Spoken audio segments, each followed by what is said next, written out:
You look extremely young. So how disco? How did that happen? Disco.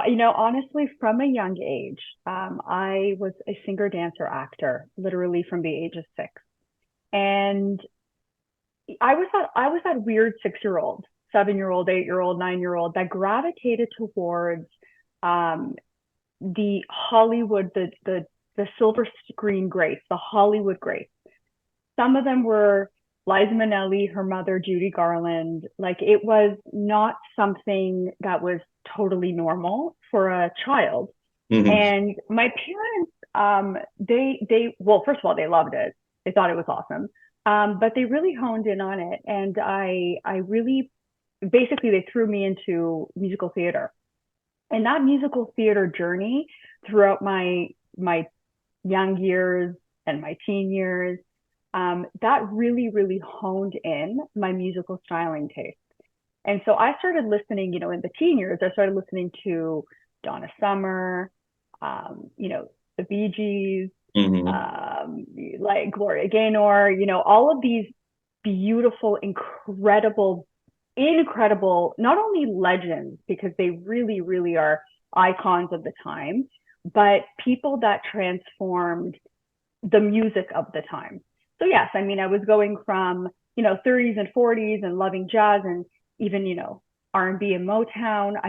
My musical stylings and my tastes are so vast, so it's hard for me to narrow in on.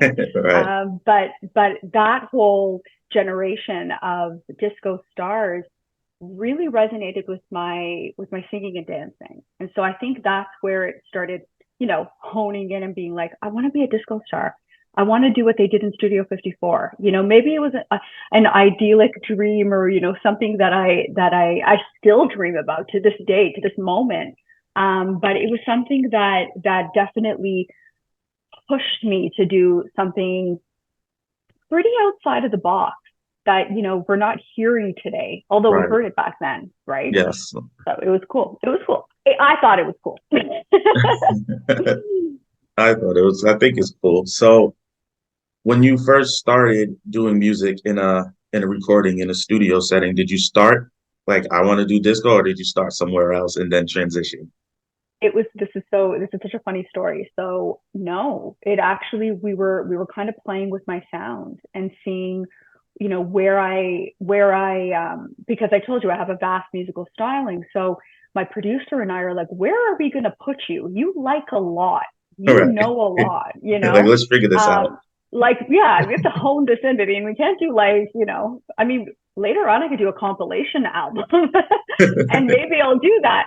But for my first one, it was something that I had to really, really, like, meditate on and really think about. Although I knew in my soul I loved it, what was it going to be? What was it going to be that debut thing that represented me for my first record? Because I'm that old soul throwback person.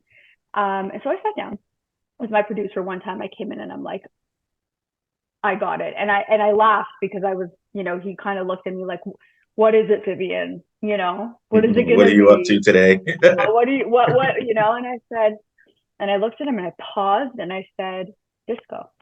And he goes, disco? Like that. There was a little disco. Okay. There was that he had that moment of like, okay, wait a minute, and that moment of wait a minute, like this could work, you Hmm. know? And it wasn't just because I was hearing things in today's music, although I did. It wasn't, I was piggybacking off of something because I went with a iconic disco sound. Like this is a 1975 record, not something that's happening in 2023. So he was a little bit like taken back, but it took him like probably about 1 or 2 minutes to go, okay, well, I can understand it. And then when I started showing him the music that I was writing and the sounds that I heard melodically, he Hmm. started understanding that it was something that was, although it was done in the past, it was done in the past so long ago that in a way it was kind of new to the younger audience and the younger listeners. So, but I said to him, I didn't want to do anything that was a take on disco. I wanted to be disco, Actual original actual as if original disco. Yeah, totally. Um, and he was on board with it. He loved it. We had a very similar vision. So it worked out. It was great. I did listen to the record.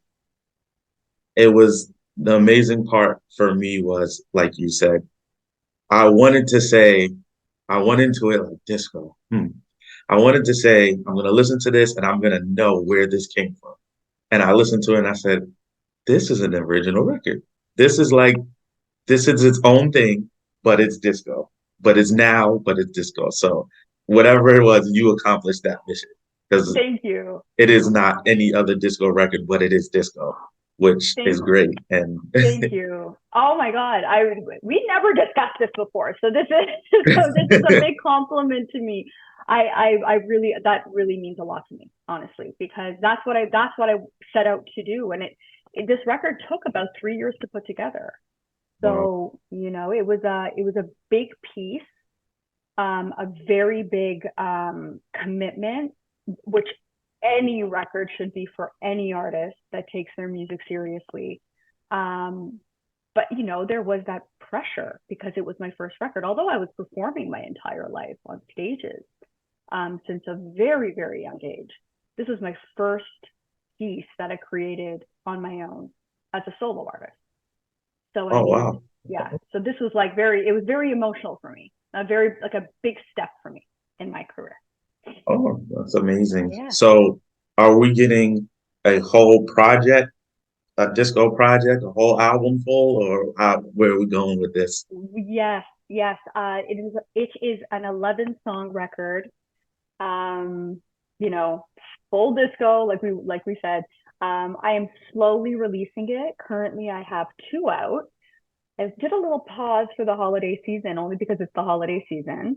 Everybody's focusing on the holidays. So I mean, I didn't think that it was necessarily the right time to release the third track, but it's coming and we have cool things planned for it. But yeah, everybody should be looking out for an 11 song record. Okay. So Yeah, the Millennium Force, I believe that's the second one off the project. that is the second one off the project. Okay, Yes, so we got yes. two. We just You had two. 9 more. okay, yeah, that's great. Yeah, well, congrats on that. I think you hit the mark so far. I'm looking forward to hearing more. Thank you. Thank you Well, so let's much. go a little bit more about you. Where are you from? So originally, I'm from Toronto, Canada.